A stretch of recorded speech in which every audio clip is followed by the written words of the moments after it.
नमस्कार, मी पंजाब डक. काही भागामध्ये अद्याप काही ठिकाणी पाऊस पडला नाही.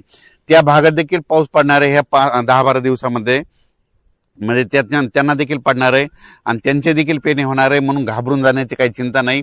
महाराष्ट्रात सगळीकडे भाग बदलत वेगवेगळ्या भागात पाऊस पडणार आहे. ह्या 5 दिवसातच सगळीकडे पडून जाईल आणि सर्व शेतकऱ्याच्या पेरण्या होतील, म्हणून हा अंदाज लक्षात घ्यायचा. त्याच्यानंतर काय झालं, सोलापूर जिल्हा, धाराशिव जिल्हा, लातूर जिल्हा, बीडचा इकडला कडाष्टी भाग आणि पश्चिम महाराष्ट्रातल्या शेतकऱ्याचे फोन आले. आमच्या भागामध्ये काही भागात पाऊस पडला आणि काही भागात आलाच नाही. तर त्यांच्यासाठी सांगू इच्छितो, म्हणजे आज देखील म्हणजे 26 ते 30च्या दरम्यान मग तुमच्या पश्चिम महाराष्ट्राकडं सांगली जिल्हा, सोलापूर जिल्हा, कोल्हापूर जिल्हा, धाराशिव जिल्हा, हे पुन्हा असंच इकडं मराठवाड्यातला बीड, लातूर ह्या पट्ट्यामध्ये काय होणार आहे, 26 ते 30च्या दरम्यान चांगला पाऊस पडणार आहे आणि त्यांच्या देखील पेरण्या होतील, म्हणून ह्या अंदाज लक्षात घ्यायचा. ह्या पावसात जर चांगली ईद बरोबर गेली तर तुम्ही देखील पेरणीचा निर्णय स्वतः घेऊ शकता. त्याच्यानंतर काय झालं, विदर्भात देखील काही भागात खूप पाऊस पडला. काही भाग जरी वंचित राहिला असता तर ह्या 2-4 दिवसामध्ये सगळीकडेच पाऊस पडणार आहे आणि सगळ्या शेतकऱ्याच्या पेरण्या होणार आहे, म्हणून हा अंदाज लक्षात घ्यायचा. दुष्काळ वगैरे पडणार नाही, म्हणून हे लक्षात घ्यायचं. उत्तर महाराष्ट्राकडे नंदुरबार जिल्हा झालं, धुळे जिल्हा झालं, जळगाव जिल्हा झालं, नाशिक जिल्हा झालं, त्या भागात देखील काय होणार आहे, जरा जास्तच पाऊस पडणार आहे, म्हणून त्यांनी देखील जमिनीची ओल पाहता तुम्ही तुमच्या पेरणीचा निर्णय घ्यायचा.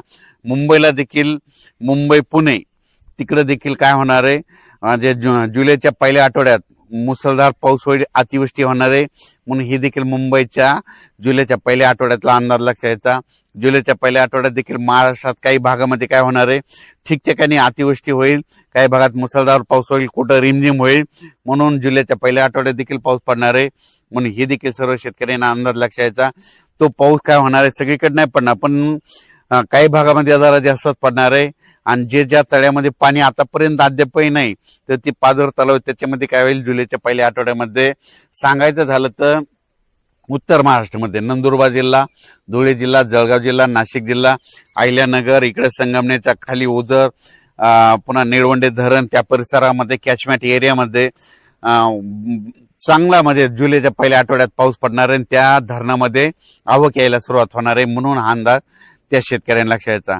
तसंच राज्यात देखील काय होणार आहे, जिथं पाऊस पडला तिथं वडे नाल्याला पाऊस येणार आहे, काही भागात रिमझिम राहणार आहे, पण सगळीकडेच काय होणार आहे, वेगवेगळ्या भागात पाऊस पडणार आहे आणि सर्व शेतकऱ्याची पेरणी होणार आहे, म्हणून हे अंदाज लक्षात घ्यायचा. तसेच कर्नाटकचे, महाराष्ट्रातील लगतले शेतकरी ज्यांना मराठी भाषा कळते त्यांना, त्याच्यानंतर तेलंगणा, निपाणी, हे तिखोटी, हे परिसरातल्या सर्व शेतकऱ्याला सांगू इच्छितो की 26 तारखेपासून म्हणजे उद्यापासून तुमच्या भागामध्ये पाऊस सुरू होणार आहे. तुमच्या भागाकडे जर पाऊस सुरू झाला तर ते पाऊस काय होणार आहे, महाराष्ट्रामध्ये लातूर जिल्हा, नांदेड जिल्हा, धाराशिव जिल्हा, सोलापूर जिल्हा, कोल्हापूर जिल्हा, सांगली जिल्हा, पश्चिम महाराष्ट्र, कडाष्टी, बीड ह्या परिसरात, केज ह्या परिसरामध्ये चांगला पाऊस पडणार आहे, म्हणून कर्नाटक, तेलंगणा, आंध्र प्रदेश तिकडे काय होणार आहे, म्हणजे 26च्या नंतर पाऊस येणार आहे. 26 ते 10च्या दरम्यान तिकडे पाऊस पडणार, त्याच्यामुळे काय होईल, तुमच्याकडे पाऊस येणार आहे, म्हणून हे पश्चिम महाराष्ट्रातले सर्व शेतकऱ्यांनी हे देखील अंदाज लक्षात घ्यायचा. त्याच्यानंतर मध्य प्रदेश, खंडवा इकडल्या भागातल्या शेतकऱ्याला सांगू इच्छितो की तुमच्याकडे काय होणार आहे, म्हणजे आता ह्या उद्याच्या म्हणजे 26 तारखेपासून ते 8 जुलैपर्यंत आपलं मध्य प्रदेशमध्ये देखील चांगला पाऊस पडणार आहे. मध्य प्रदेशच्या बाजूचे जे आपले जिल्हे आहेत, बुलढाणा जिल्हा, धुळे जिल्हा, जळगाव जिल्हा, अकोला जिल्हा, अमरावती, वर्धा, नागपूर, भंडारा ह्या पट्ट्यात देखील काय होणार आहे, मध्य प्रदेशकडे पाऊस पडेल. त्याच्यामुळे जुलैच्या पहिल्या आठवड्यामध्ये ते आपल्या मध्य प्रदेशच्या बाजूचे जे लगतचे जिल्हे आहेत त्यांना देखील चांगला रिमझिम पाऊस पडणार आहे, म्हणून जुलैच्या पहिल्या आठवड्यात ते देखील त्यांच्यासाठी खास करून आनंदाची बातमी, म्हणून हे अंदाज लक्षात घ्यायचा.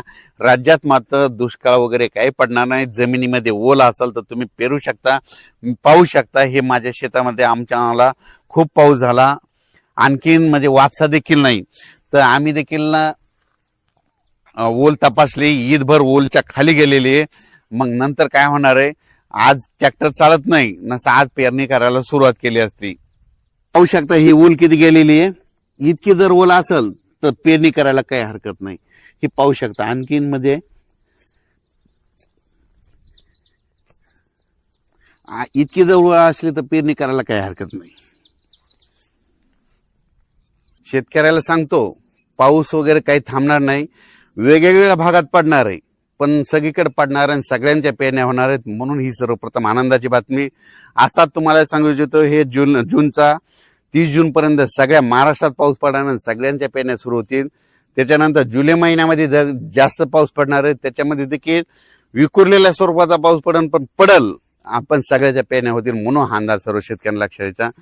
अचानक वातावरण झाला तर परत एक मेसेज दिला जाईल. धन्यवाद.